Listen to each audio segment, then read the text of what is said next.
are talking about the Chronicle article that came out yesterday, by the time you're watching this, came out on the 7th of October, 2024. First of all, anything in this video is my opinion and my opinion alone. I do not speak on behalf of any other individual. Secondly, I wanted to say thank you again to Mike for speaking with me, for including my concerns in the article. For anyone who's from Toowoomba, you might have noticed that, as far as I know, this is the first article that the Chronicle has ever printed in the case that has included any critiques of the police investigation or the coronial inquest. As I keep telling people, one of the main things that we need to do is correct this narrative. So anything that I say in this is not me attacking Mike. There is very little sensationalism in this, which I'm very happy about. As I said last night, it's really difficult to be thorough and quick, but I will try and be as concise as possible. So we've got a bit to get through, so let's get started. Now, I'm not gonna include the front page. It's basically just a summary of the whole article. I'm not mentioned on the front page. No hard feelings, Mike. So we're just going to start at page 4. It has been 50 years since two nurses, Lorraine Wilson and Wendy Evans, were murdered at the bottom of the Toowoomba Range. And despite 2 coronial inquests, the answer to who did it lies with a mysterious woman who has never been identified. Okay, so this is obviously Ellen from Kim Sandercock's story.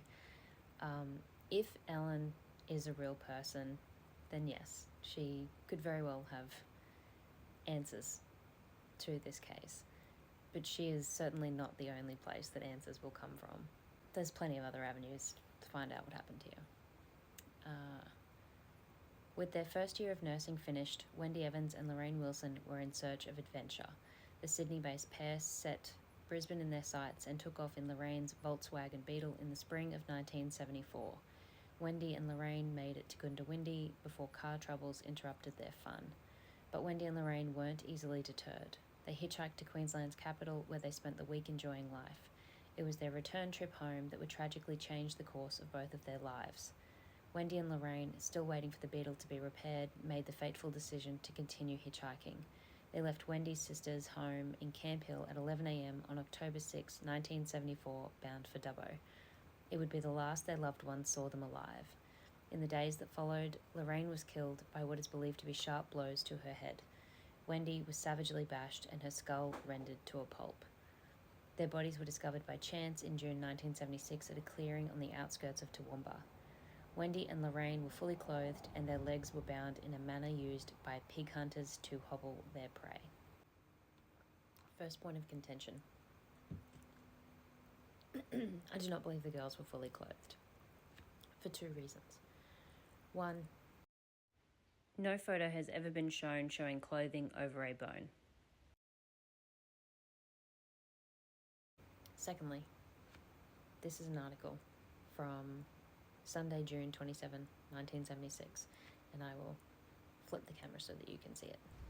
I forgot to mention that it's a Sydney Morning Herald article. Okay, so ignore all my other highlighting, but there's the date in the top left corner there, and here's the paragraph we're interested in. So 2 days after the girls are found, police said clothing found at the scene had not been on the skeletons. I don't think the girls were clothed. The point about their legs being bound in a manner used by pig hunters to hobble their prey, I don't know where this comes from. There are certainly knots in one of the 2 ropes that could indicate that. Possibly knots in both that could indicate that. One rope is not on the bodies. You probably will have seen that photo. I'll find it. I'll show you. Now, in the podcast, I'll address a few issues that I have with the ropes. But do you see the problem with this photo? This is not a photo of this rope in situ. That's evidenced by the fact that the ground underneath it has been raked to the side.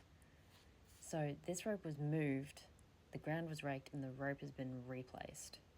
So I don't know how the rope was initially. It might have looked kind of similar to this, but it may not have. So this is not a photo of this rope in situ. In any case, the rope in that photo, there's no evidence of how that rope was utilised.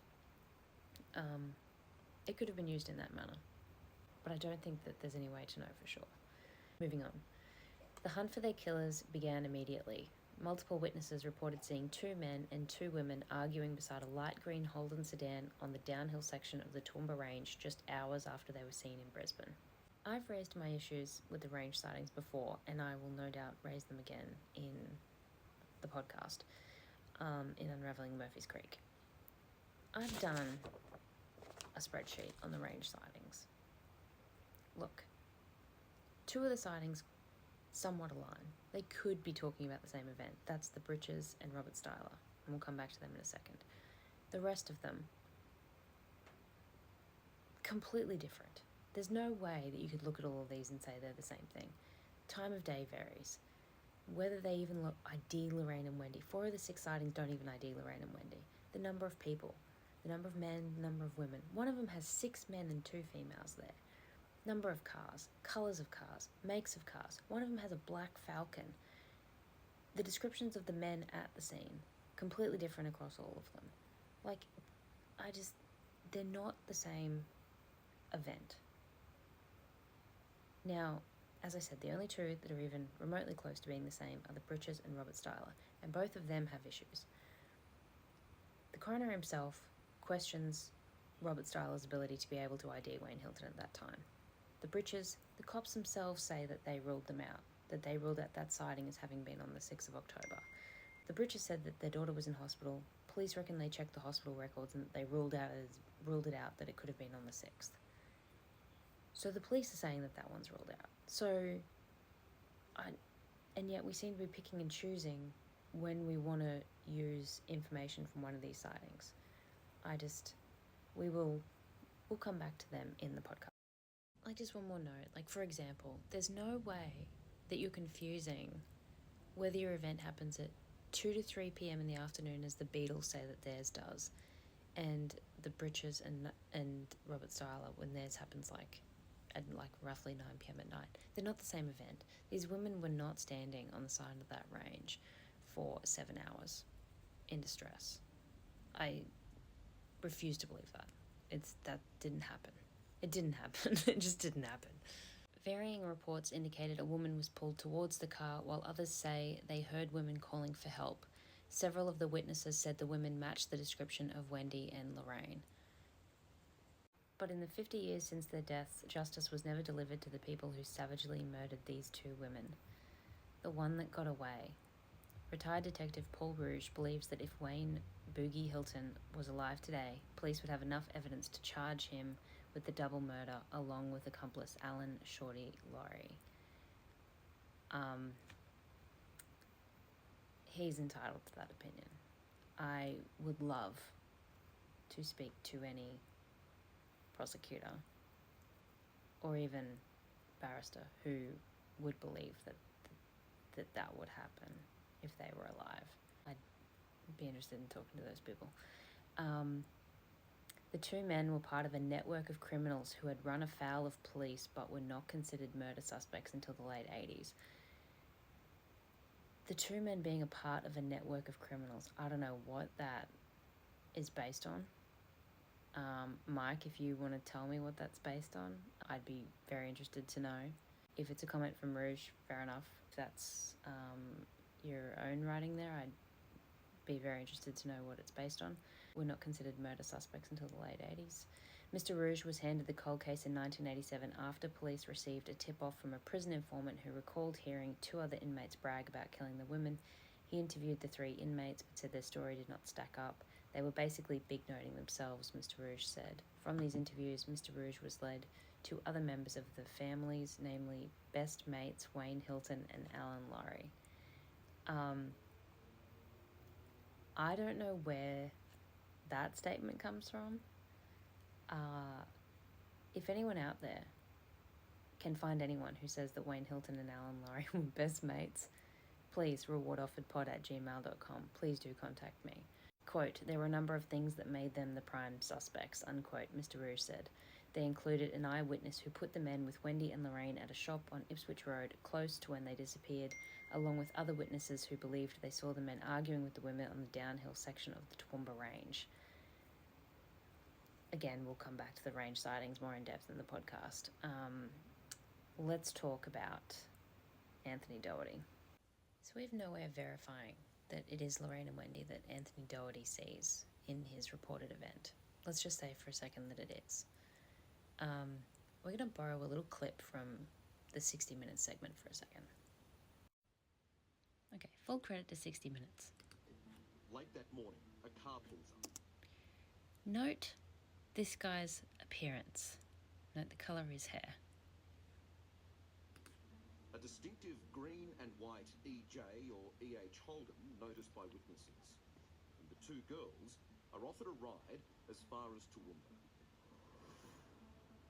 The men in the car... He's about to say are almost certainly Wayne Boogie Hilton and Alan Shorty Laurie. Now remember the driver of the vehicle. Does he look like either of them? Look at how dark their hair is. Now let's look at Doherty's statement. Okay, so first person Doherty talks of. He described the person in the car as about 20 years of age with a very scruffy appearance. He had a round face with black, curly, matted hair. And when he looked at Mr. Doherty, he had a silly grin on his face. The second one... He described the driver of the car as about 20 years of age with a sun-tanned appearance and looked like the surfer type of that era. He said the driver was about 180 centimetres, medium build with a thin face. He had sandy brown, medium length, straight hair. Which one is that? Please tell me which one of them fits that description. You see my problem? You see my problem with that statement? That it's almost certainly Wayne and Shorty? Neither of them match that description. If you say it's... The other description is just vague enough to be either of them. It could have been my dad. Like, it... I couldn't match anyone back there. Mr. Rouge said Alan Laurie's birthday was around October 6th and the men had travelled to Brisbane so he could get a tattoo to mark the occasion. So it was possible they could have picked the women up near the city. Alan Laurie's birthday was October 6th. I have no idea where the tattoo story originated. I don't know which witness that is.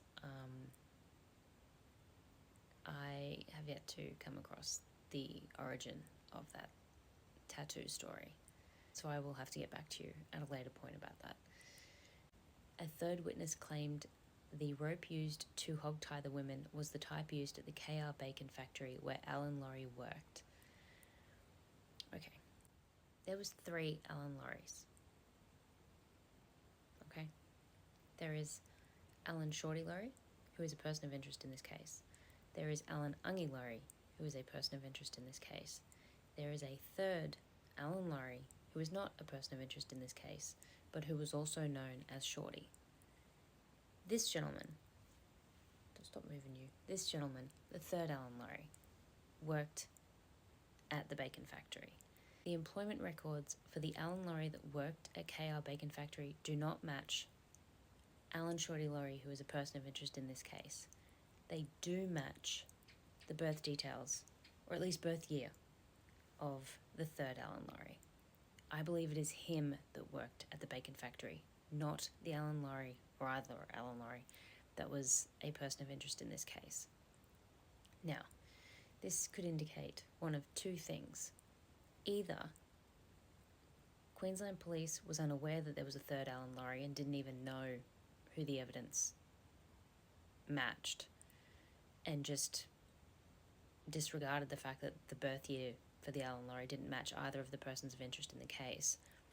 Or it's a possibility that they did know that it didn't match either of them and that there was a third Alan Laurie and that it did in fact indicate him. But they chose to use it because it was useful, because it could point to one of their suspects. I don't know which it is. I don't know if they just were uninformed, didn't know about the third Alan Laurie, or whether they actively used it knowingly. It's getting late. I'm starting to ramble. I'm going to continue this tomorrow. Okay, we are back. We are caffeinated. Let's finish this article. And I want it to be clear, I'm not implicating this third Alan Laurie in this. It's just his name's been roped into this. That's it. While a fourth witness said she saw Wayne Hilton removing carpet from the back of a light green Holden sedan and burning it around the time of the murder. I will go into Edith O'Neill's statement in the podcast. To try and keep this as short as possible, I'm just going to say it's an incredibly vague statement that occurred, quote, towards the end of 1974. Make of it what you will for the moment. Quote, putting all those little things together painted a picture that Wayne Hilton and Laurie were involved, end quote, Mr. Rouge said. Unfortunately, his suspicions could never be tested by a jury. Wayne Hilton died in a motorbike crash in June 1986 while Alan Laurie went silent. First of all, Wayne Hilton did not die in a motorbike crash. He was driving a vehicle. He did collide with a motorbike, but in any case, he was not on a motorbike.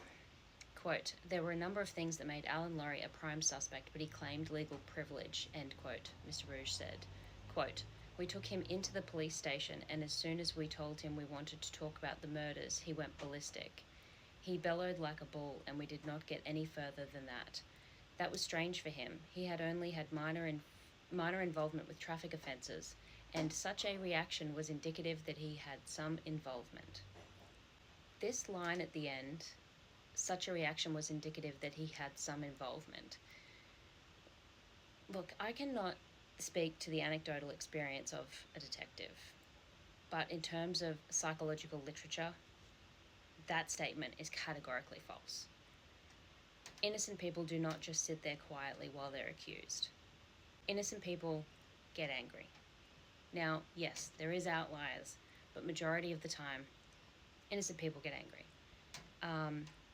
We'll go into that whole thing further in the podcast, but just as a quick example, you can do your own research on this. This was a study in 2021, I believe, done by Harvard Business School and the University of Toronto.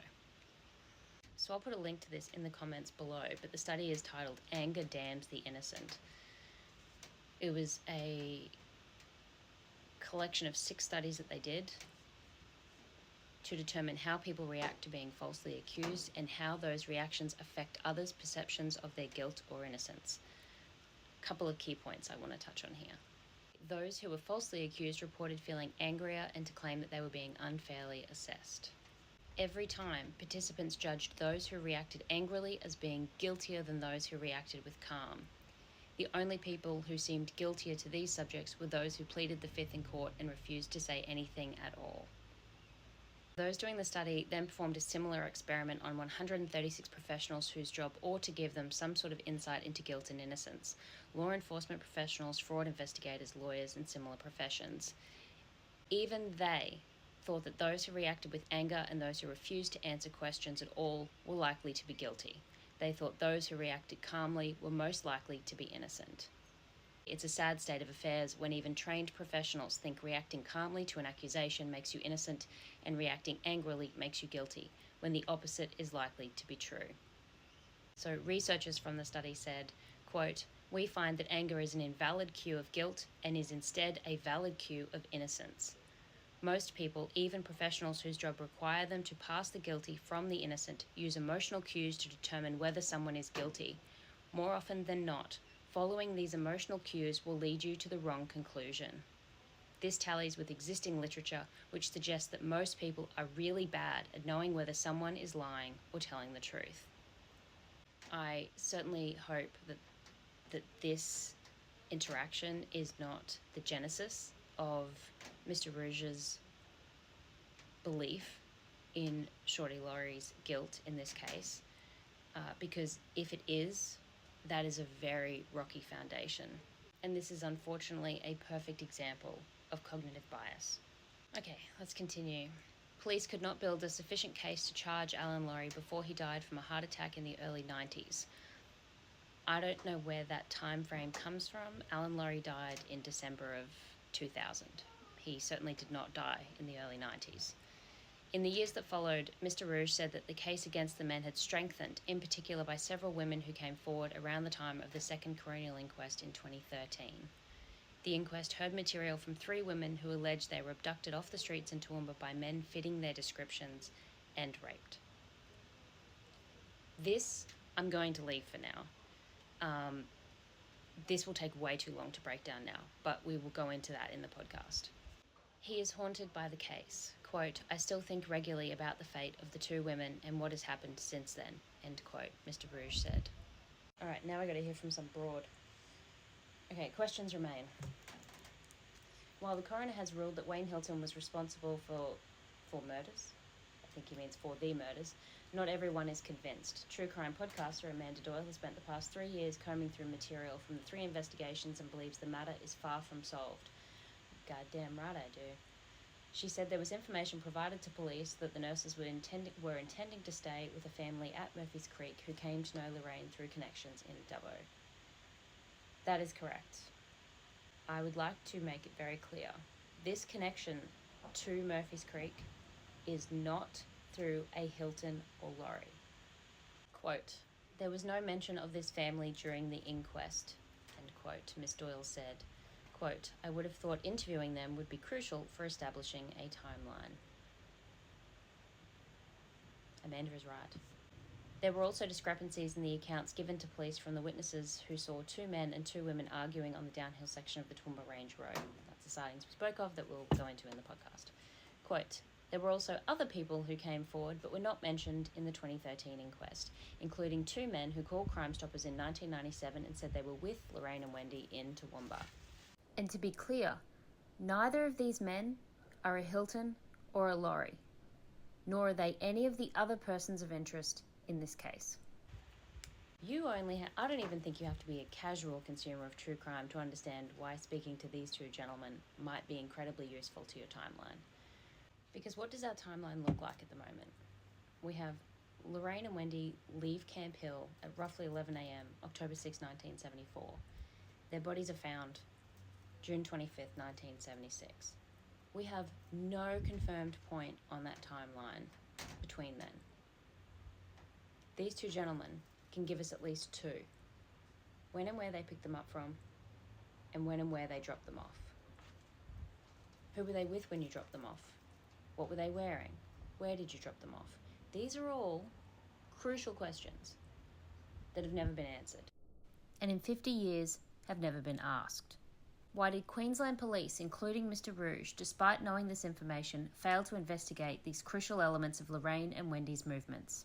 Quote, they inserted themselves into the investigation but have never been questioned by police, end quote, she said. What information they have would be crucial for the timeline. I would argue that there isn't a single thing that is more crucial to the timeline than what these 2 gentlemen have to say. Quickly, while we're on the topic of these 2 men, I just want to circle back around to the rope for a second.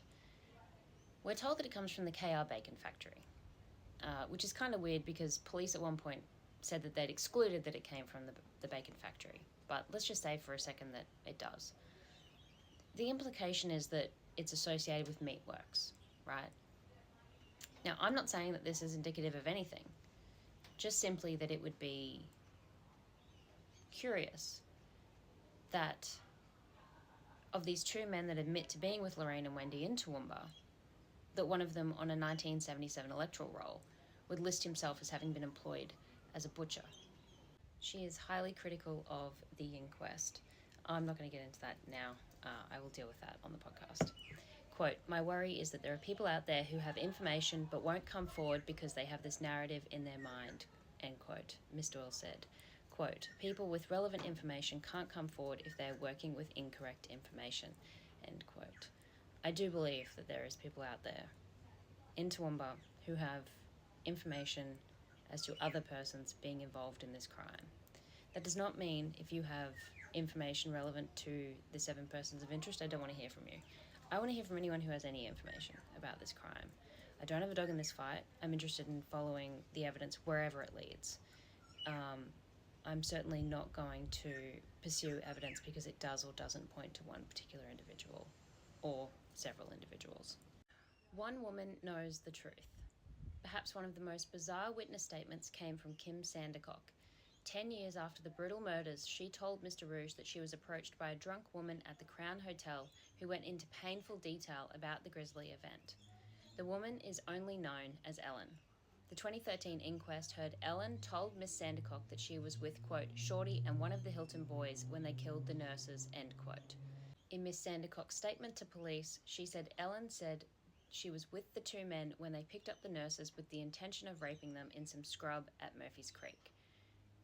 She said one of the girls was in the front passenger seat and arguing with the driver when the second man hit her in the back of the head with a metal bar, causing her to fall forward and die. Ellen is alleged to have said that the second woman started screaming and was gagged while the group drove to the clearing at Murphy's Creek. When they arrived, it is alleged the second woman tried to flee but did not get far as her legs were tied. So I'm not sure where this notion that the second woman's legs were tied comes from. It's not a direct quote from Mr. Rouge, so it might be something incorrectly printed by someone prior that, in his defense, Mike wouldn't have any reason to know was incorrect. But Kim Sandercock does not mention either woman being tied up in her alleged story. She doesn't mention any rope or anyone being restrained in any way with any kind of ligature. Ellen went on to say that one of the men bashed the second nurse's head to a pulp and pulled out chunks of hair.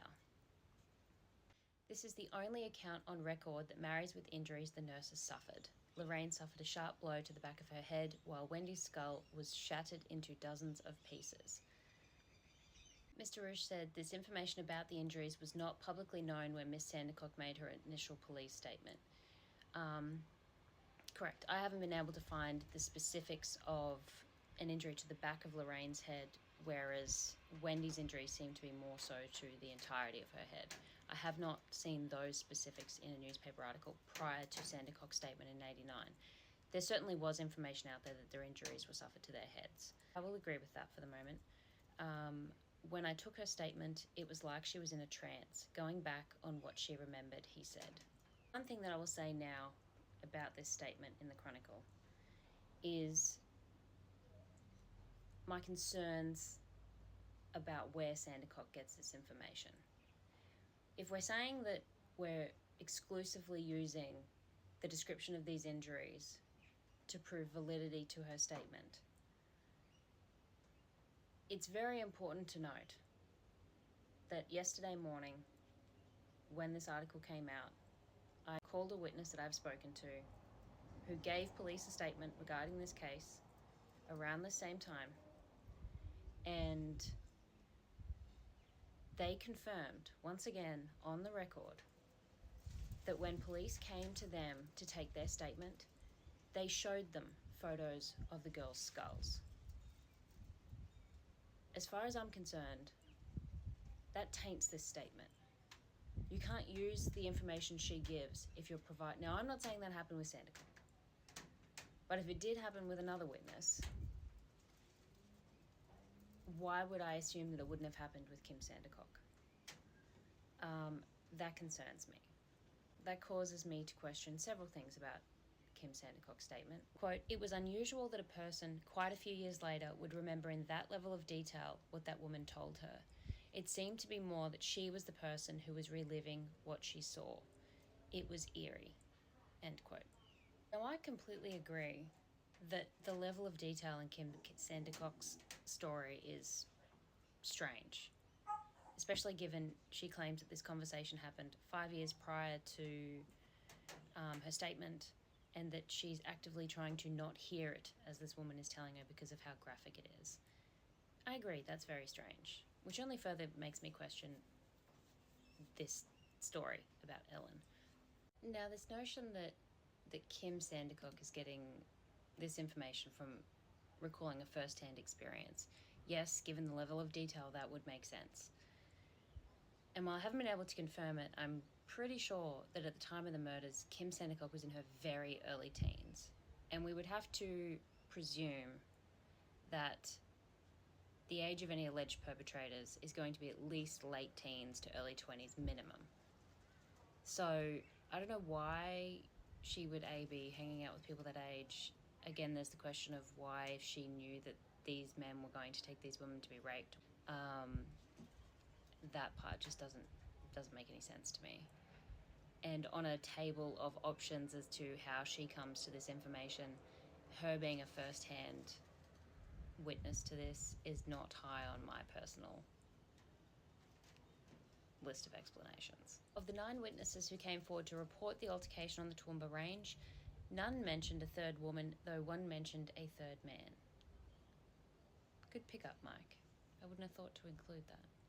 Quote, "I think her account fits the description of what actually happened," end quote, Mr. Rouge said. I agree. I agree that, given the physical evidence, Kim Sandercock's statement does match it. I just question where she's getting that information from. When it came time for the 2013 inquest, Ms. Sandercock declined to contribute in a meaningful way, saying she was on a course of medication that affected her memory. Now, I can't prove that that's not true. As far as I'm aware, no doctor was called to give evidence as to what she was on and how that would have been actually affecting her memory. No, I don't believe any evidence was provided to support this claim. One thing that is interesting, she claims that this conversation happens in the Crown in 1984. She gives her statement in 1989 and then is called to Lorraine and Wendy's inquest in 2013, claiming she has absolutely no memory. Yet, 5 years later, in 2018, this same woman, Miss Sandercock, is called to another coronial inquest, that of Annette Mason, regarding events that took place in 1989 in Annette Mason's murder. And in 2018, that coronial inquest has absolutely no issue recalling any of her information in that case. Now, one possible explanation for her not wanting to talk about evidence in Lorraine and Wendy's case in 2013 that was offered by the coroner was that she was in fear of retribution. From who? If it's Wayne and Shorty that are at this event, they're both dead. So there's going to be no retribution from them. The case remains unsolved with a $250,000 reward in place. That's it, guys. I'm just finishing editing this now. I'm sorry, I tried to be as concise as possible. I keep telling you, there's just so much to cover in correcting all this misinformation and this crazy narrative. If you have any questions, please put them below the clips and I will get to them. And if you know anything, please email me, rewardofferpod@gmail.com. Talk soon.